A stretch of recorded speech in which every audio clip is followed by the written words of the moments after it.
Bueno, ustedes lo ven todavía en medicina tropical. Estoy pensando en los de sexto. Pero bueno, piensen que el próximo semestre van a ver medicina tropical. Y si aprenden bien esta parte, entender la enfermedad va a ser muy sencillo el próximo semestre. Así que pongan empeño para que entiendan. Se habló que la malaria era una patología parasitaria provocada por una especie de plasmodio. Tenemos en humanos 4 especies de plasmodio: Vivax, Malariae, Falciparum, Ovale. 4 especies. ¿Quién transmite? Un mosquito llamado Anófeles. Recuerden, en la clase pasada habían 350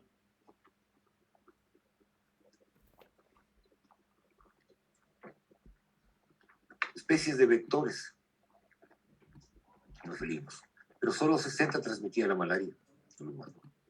Había otros que pasaban la malaria del simio, Plasmodium simio, otros la Plasmodium berghei, de los roedores. Y tienen que hacer un trabajo que tiene que ver con una consulta de los otros anofelinos que también están presentes en la naturaleza, que afectan a grupos animales específicos. No les voy a adelantar más porque ese va a ser su trabajo autónomo. Les dije que el mosquito vivía en zonas tropicales y subtropicales, zonas templadas, de 0 a 1200 metros de altitud, afectando a 100 países de África, de Asia, de Oceanía y de América del Sur y Central, donde viven más de 2.100 millones de personas. Y dependiendo del año, habrá años lluviosos con una mayor incidencia y por ende mayor infestación. Por ejemplo, acá en el Ecuador, este año en América va a ser un año seco. Se llama el fenómeno de la Niña. La antítesis sería el fenómeno del Niño, que es un año lluvioso. Cada 8 años más o menos vivimos una época invernal copiosa llamada el fenómeno del Niño, y cada 8 años vivimos el fenómeno de la Niña. Hoy estamos en ese fenómeno. Va a llover poco en la costa y por ende habrá menos casos. ¿Por qué? Porque el Ecuador es una zona inestable, vinculada a la época invernal, la transmisión de la malaria. Y en este grupo poblacional viven 2.100 millones de personas, y en estas 2.000 millones de personas se producen 1 o 2 millones de infestaciones que terminan en la muerte del paciente. Vamos a dividir 2 millones dividido para 2.100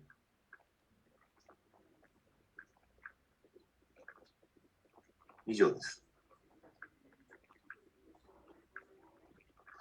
¿Cuánto da? Me da una mortalidad de 0,001. La mortalidad.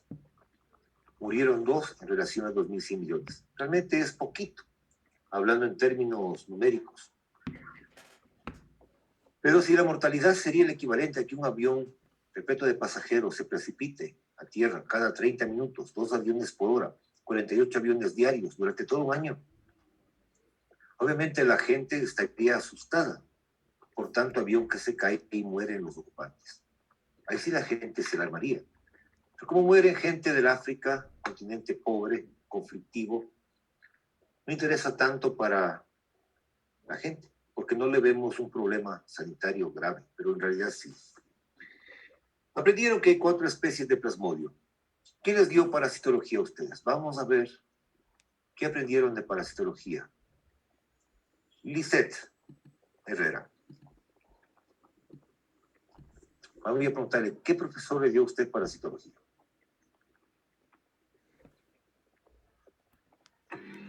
Sí, doctor. A mí me dio el doctor Valdivieso. Doctor Valdivieso. ¿Cuántas especies de plasmodio conoce usted? 4. ¿Qué especie produce la terciana benigna?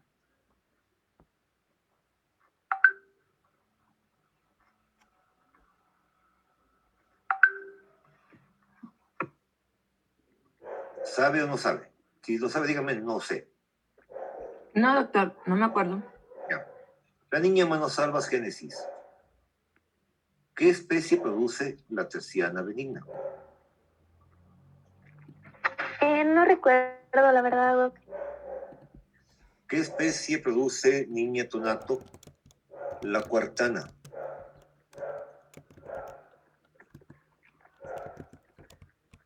No, Doc, no recuerdo. Nosotros tenemos 4 plasmodios que afectan al humano. Vivax, en todo el mundo, provoca enfermedades debilitantes y se conoce en infestación como la terciana benigna. Falciparum provoca infecciones graves, algunas veces mortales, y se conoce como terciana maligna.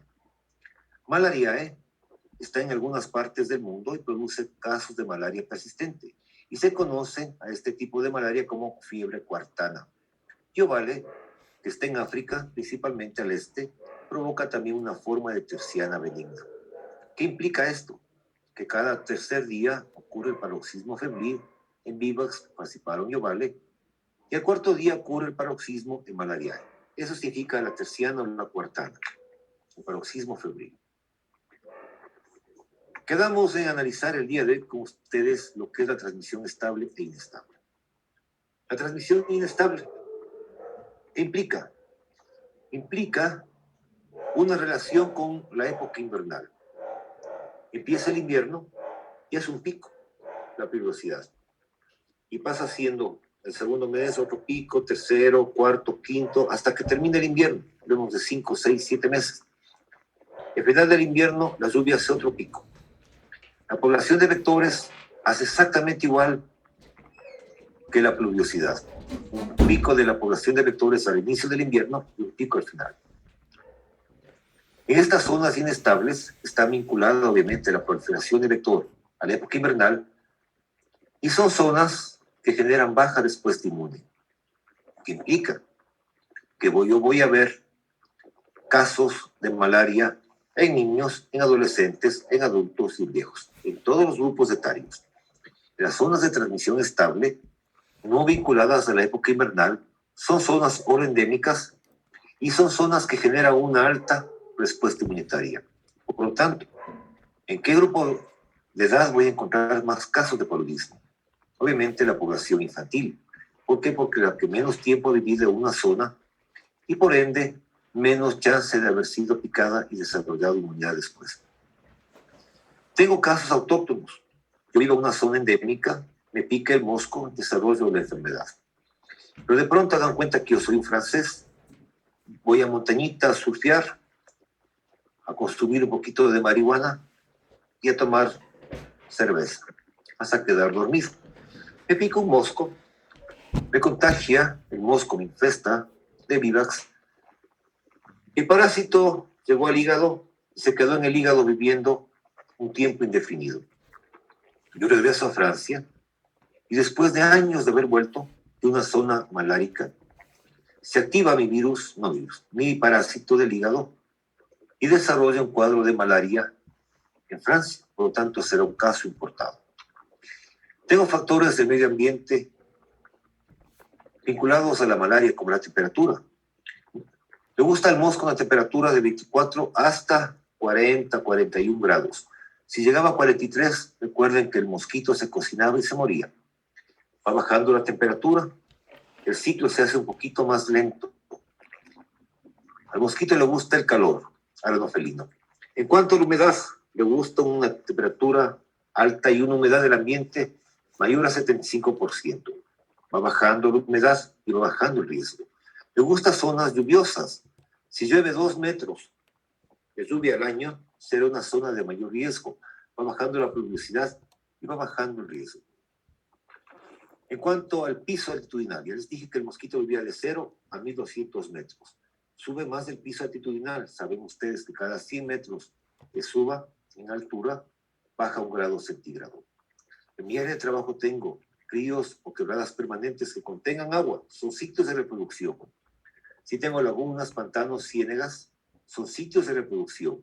Si tengo sistemas de riego o represamientos creados por el hombre, son sitios de reproducción. Peor aún que tenga sistemas de riego defectuosos, que el agua quede estancada, que no fluya, esto permite obviamente tener más sitios de reproducción del vector. Me van a decir, ¿y por qué pasa esto? Les diré, no se sabe. Esta es la selva. La selva es una selva densa, bosques densos. Llega un colono y hace un huequito. Tala los árboles, construye su casita. Eso se llama foco primario de colonización de la tierra. Con el tiempo van llegando más colonos, más colonos, más colonos, más colonos, y crean estos focos primarios de colonización hasta que llega un punto en que los focos primarios se unen. Cuando se unen se llama ya etapa de colonización, etapa de consolidación de la colonización de la tierra. Y el bosque, la selva virgen, se transforma en áreas de cultivo. En las áreas boscosas, selváticas, predominan casos de falciparum. En las áreas que son ya de cultivos, donde se consolidó la colonización de la tierra, predominan casos de vivax. La explicación no se sabe. Si mi área de trabajo existe en bosques bajos, secos, o sabanas, que en época de invierno obviamente se inunden, zonas de riesgo. O si tengo cultivos de arroz, saben que el arroz se siembra en agua. O tengo cultivos de algodón, maíz, caña de azúcar, café, banano, cacao, que utilice riego artificial. Obviamente, aspersores van a matar agua y el agua va a caer al suelo y va a formar pequeñas conchas. Como hay hojas de las plantas altas, el sol no va a penetrar hasta el suelo y va a secar esa acumulación de agua que está a nivel del piso, unos pequeños charcos, que pueden ser sitios donde el vector se reproduzca. Si tengo vectores eficientes en mi área de trabajo, como Enofeles Darlingui, ¿recuerdan la clase pasada donde les proyecté el mapa de América y veía en color rojo que prácticamente toda la Amazonía estaba afectada por Darlingui? Y si fuera el África, vería que Artesia está en África. Estos son vectores muy eficientes, requiere menos picadura para transmitir paludismo. Tengo en segundo lugar a limanos y pseudopotipenis, que son vectores anofelinos que transmiten también muy bien la malaria, presentes en América.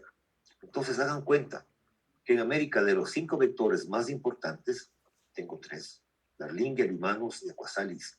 Y semi es un vector como el aquasalis que tolera el agua dulce mezclada con el agua de mar, hasta una salinidad del 50%. Independientemente de la especie de anofelino, yo tengo áreas donde hay una nube de moscos. Es factible que en esa alta densidad de cualquier especie de anofelinos existan vectores que sean tolerantes a los repelentes y que sean resistentes a los insecticidas. Si mi área de trabajo tiene infestaciones por falciparum, va a ser un área de riesgo. O tengo infestaciones por vivax muy virulento. Recuerden la virulencia, capacidad de la gente de producir casos graves o fatales, ser una zona de espera, una zona de riesgo. Y la niña Eva Chida es la tercera vez que ingresa, no sé qué problema tenga la niña Eva Chida, tercera vez que ingresa y la activo. Si tengo infestaciones mixtas de vivax y falciparum, también va a ser un área de riesgo. En cuanto a los factores operacionales de servicios, si el sistema de control de malaria o de vectores funciona, área de protección. Si el sistema de salud funciona, área de protección. Pero si tengo un servicio de malaria inexistente o desorganizado y un servicio de salud donde trabajo un médico vago y responsable, será un factor de riesgo. ¿Por qué?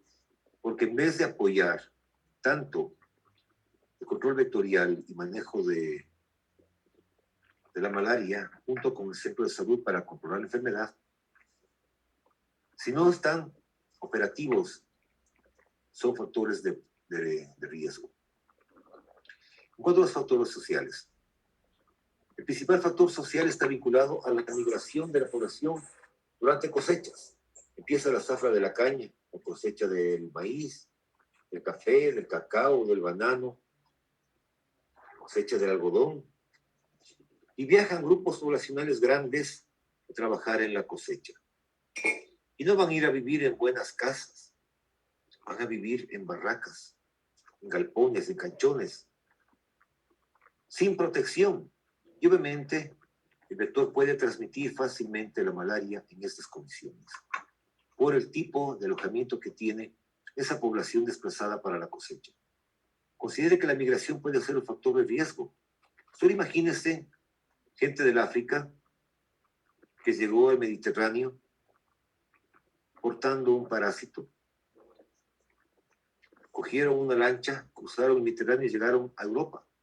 Y se encuentran que en Europa hay vectores y pican a esa gente que fue del África y llevó en su cuerpo de pronto a un plasmodio propio del África, o vale.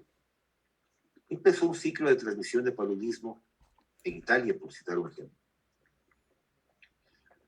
Las viviendas precarias son factores de riesgo, y expliqué la causa, porque permiten que ingrese el vector fácilmente. Y en estas casas de la costa del oriente, casas precarias, hechas de madera o de construcción mixta, vive la gente en condiciones de hacinamiento. En pequeñas áreas de vivienda de 6x6, tienen su cocina, su sala, su comedor, unos 3 cuartos, y la gente vive apiñada, 5 o 6 miembros de familia. Y esto facilita la transmisión. Recuerde, jóvenes, que el mosquito tenía un patrón de vida bimodal nictameral. Picaba, copulaba, se alimentaba y ponía huevos en horarios marginales.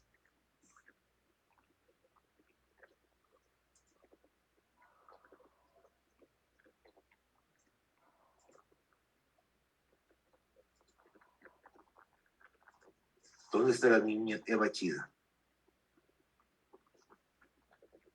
¿Qué pasa, niña? Es la 4ª vez que ingresa. ¿Tiene algún problema con el internet?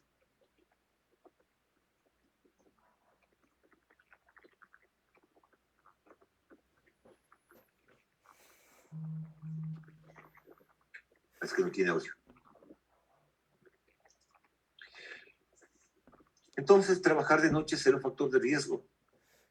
Hagan cuenta que están en quinto. Pasarán quinto, sexto, será medio complicado por algunas materias. Pero, bueno, con el rediseño se les complicó la vida a ustedes. Porque antes, la gente que no tenía rediseño tenía como complicado sexto y décimo. Y estos semestres eran semestres fáciles. Hoy día no sé cómo se les complica a ustedes la formación. Pero bueno, pronto irán a la rural y van a darse cuenta que un factor contrario a la atención que van a dar está vinculado al analfabetismo, a la falta de recursos y, lo más importante, a ese escepticismo que tiene la gente de los pueblos, de las comunidades, a la medicina que van a ofrecer ustedes, el tipo de trabajo que van a darles a ellos. Mientras no logren atinar bien con una enfermedad, van a ver que no hay mucha credibilidad a lo que ustedes van a hacer. En la clase anterior gastamos unos minutos en explicar la resistencia a los insecticidas, confrontando 100 moscos a una tabla de 1 metro cuadrado que tenía impregnado un insecticida. Y si morían 99 o 100, sensibles. Si sobrevivían 20 o más, resistentes. Y aprendieron eso la vez pasada. Y también, como 4 cruces, se cita la resistencia del parásito. Ustedes dan un tratamiento antimalárico al paciente y en 8 horas el hematozoario debe ser negativo. Debe haber una mejoría rápida de síntomas propios de la enfermedad. El ciclo empieza, y esto ya saben ustedes porque ya lo vieron en parasitología con el doctor Valdivieso, que me cuentan algunos. Todo empieza con el número 7, donde los gametos son absorbidos junto con la sangre por el vector. Y los gametos masculino, chiquito, femenino, grande, se casan en el estómago de la mosca y pasa la luna de miel dándose vueltas en el estómago como un ocineto. Finalmente el ocineto se enquista en la pared gástrica del vector y se transforma en un oquiste. Y el oquiste finalmente se rompe y salen esporozoitos que van a alcanzar la cavidad celómica y las glándulas salivales, iniciándose un ciclo en el humano a través de la picadura del vector. Esta etapa, conocida como ciclo sexuado, ciclo esporogónico, en el vector dura 14 días. Si le pica el vector y le transmite vivax, hará una fase hepática de duración variable, como hipnozoito. Puede quedarse años en ese estado de hipnozoito y de pronto por un estímulo se activa, el hipnozoito se transforma en esquizonte y el esquizonte finalmente se rompe y libera merozoitos que irán a la sangre parasitando glóbulos rojos. Si es falciparum, malariae ovale, directamente va el esporozoito parasita un glóbulo rojo y la primera fase se conoce como trofozoito inmaduro. Luego de trofozoito maduro, luego un esquizonte inmaduro y finalmente termina como un esquizonte maduro cementante o roto que libera merozoitos que salen a la circulación y reinician el ciclo eritrocítico, ciclo sanguíneo del vector.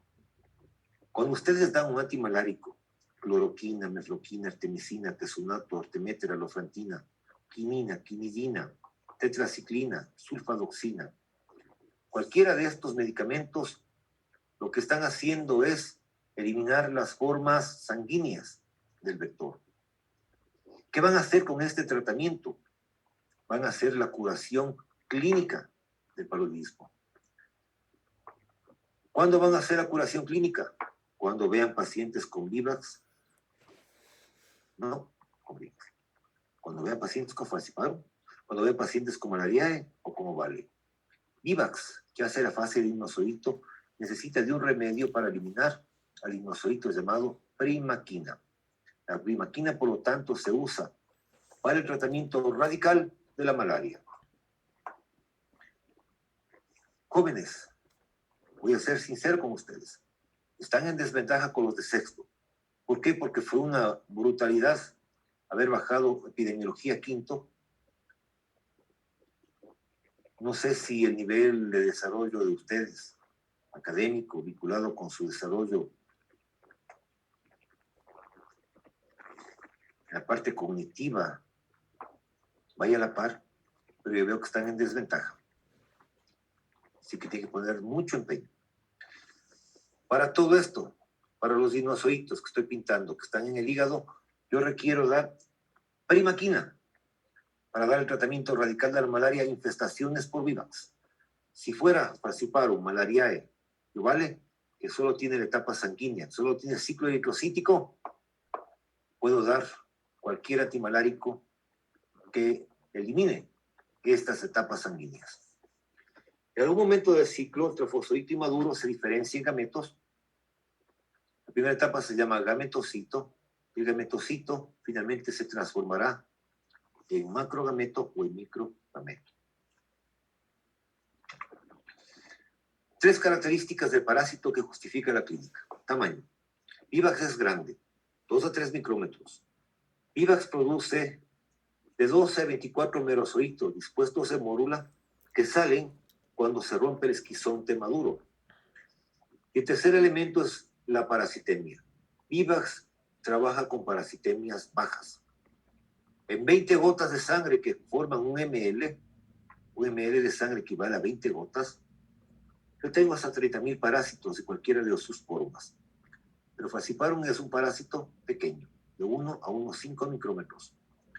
El nivel de cementante que puede salir de un esquizonte maduro puede ser de hasta 36 merozoitos. Y la parasitemia es altísima, hasta 500.000 formas del parásito, principalmente anillos y semilunas que están en sangre, en 20 gotas de sangre. Imagínense que circulen 500.000 parásitos en 20 gotas de sangre, un ml,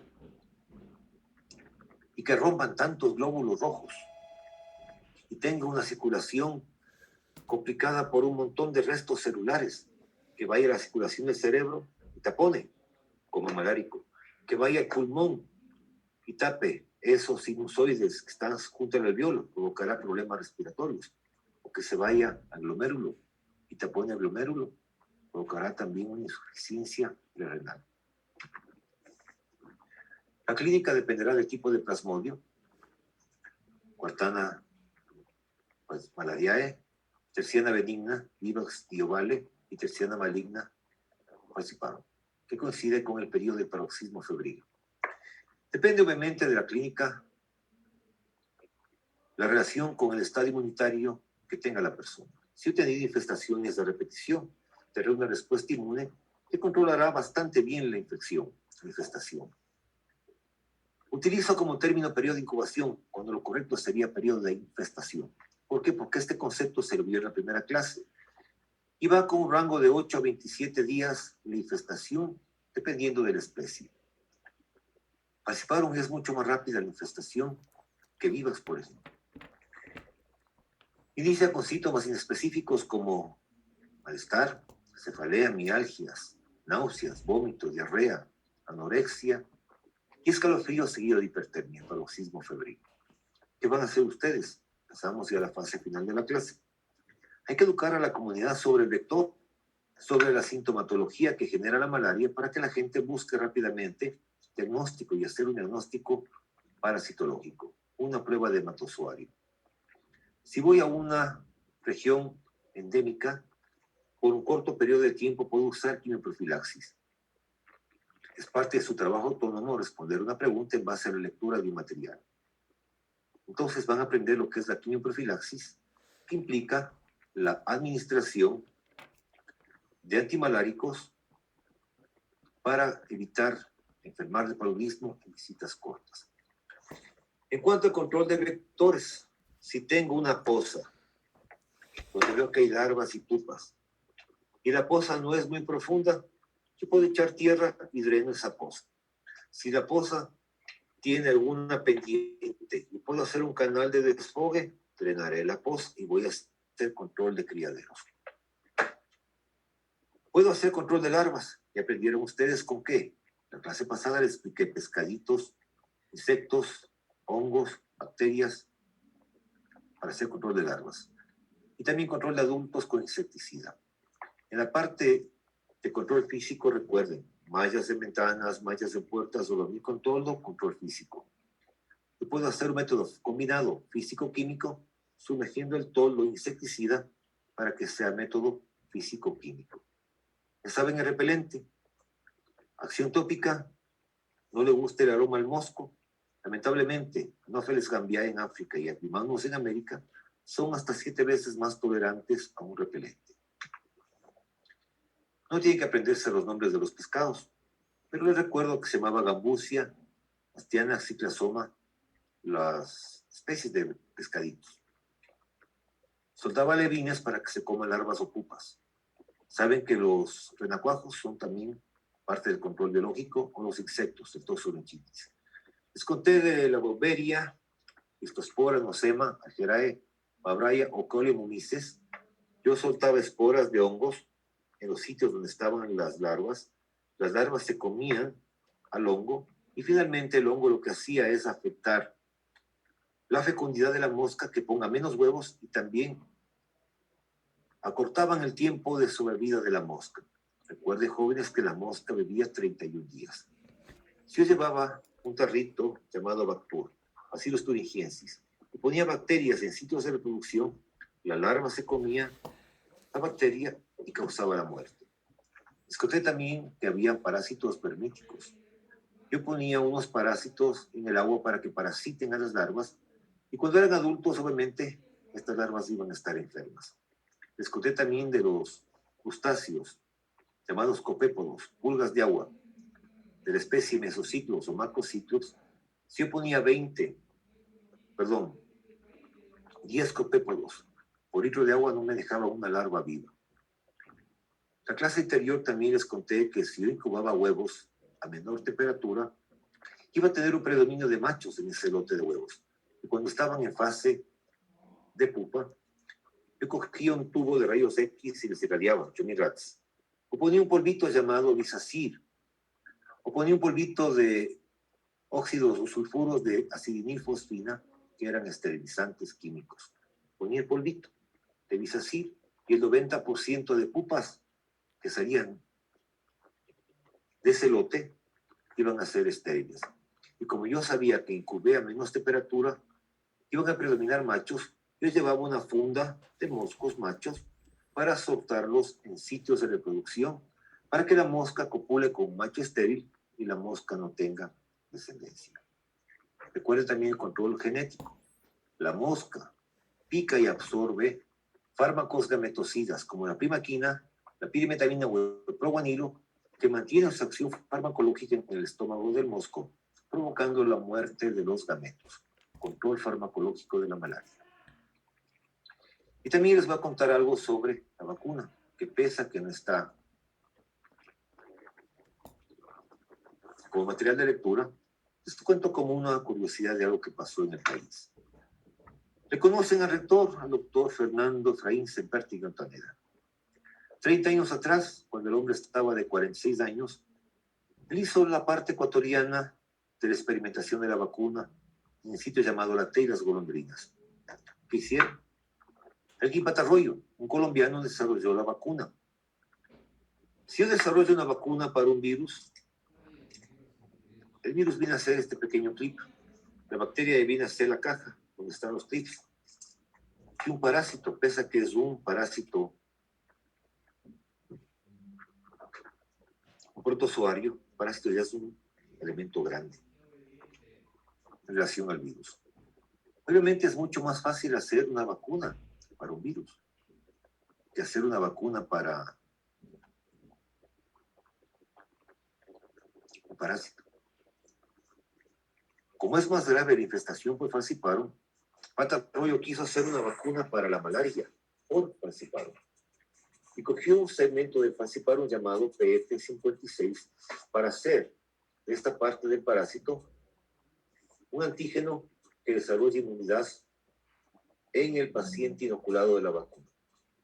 ¿Y qué pasó? La gente desarrolló inmunidad, sí, pero protegió para infestaciones por vivas, no para falciparum. Por lo tanto, la vacuna fue fallida, no funcionó. Actualmente se está intentando otro mecanismo de control genético. Recuerden que una vez que se casan los gametos y forman el cigoto móvil, deben enquistarse la pared gástrica del mosco. Si yo logro modificar genéticamente al mosco para que ese estómago sea permeable al ocineto, se cortaría el ciclo de transmisión, que será algo promisorio si es que funciona. De esa manera terminamos la clase. Espero que hayan entendido. ¿Tienen alguna duda antes de cerrar la clase? Gabriel Tirado, prenda su cámara. ¿Entendió? ¿Está claro, hijito? ¿Entendido? Sí, niña Melissa, ¿está entendida la clase? Sí, doc. ¿Está clarito todo?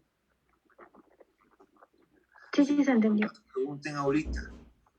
Si tienen alguna inquietud que necesite ser ampliado, solicite tutoría.